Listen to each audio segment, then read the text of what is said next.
Se eu acho que tem algum filósofo que marcou mais a humanidade, olha, não, tá? Eu vou te dar uma dica.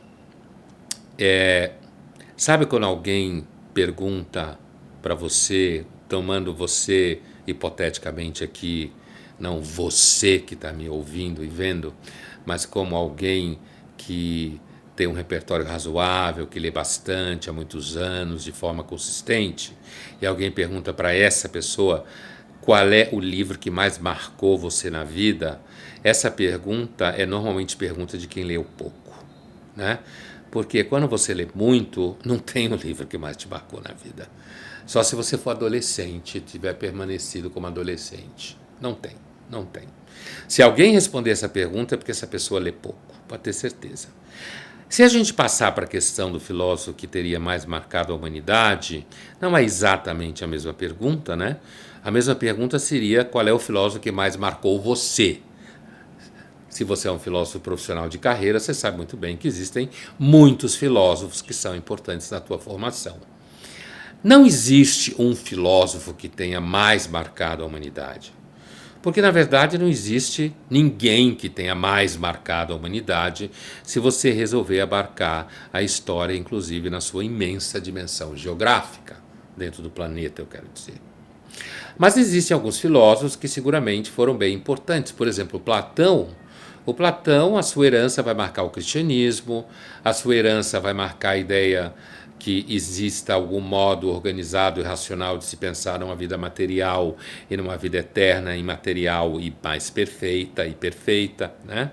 O Platão terá marcado a humanidade, pelo menos o Ocidente, fundando a disciplina da filosofia, só isso, né?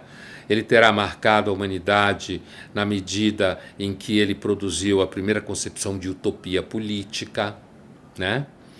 Ele seguramente terá marcado a humanidade quando ele mostrou que o relativismo era um problema para o pensamento no teteto, e daí botou em circulação a discussão com os sofistas da época. Então, seguramente ele marcou a humanidade, né? Mas você tem, por exemplo, filósofos como Santo Agostinho, né? Santo Agostinho também marcou a humanidade na sua profunda reflexão sobre o mal, né?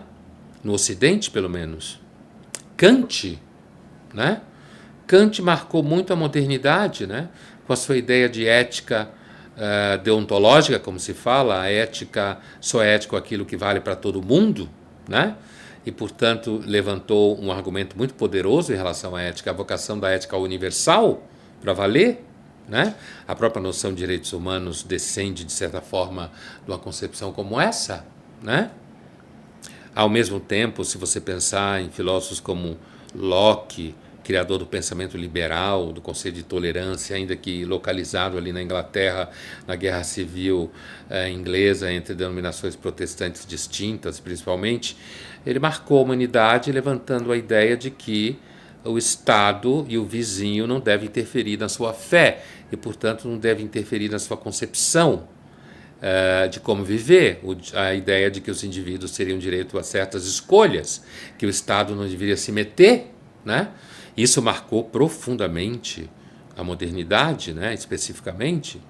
O Marx marcou profundamente a humanidade também quando pôs em dúvida a ideia de que o capitalismo possa distribuir renda para todo mundo o tempo inteiro sem capotar no meio do caminho. E Freud também marcou profundamente a humanidade quando ele botou em circulação a ideia de inconsciente e de que você pensa coisas que você nem sabe que pensa e que na realidade são elas que determinam, acima de tudo, o que você pensa.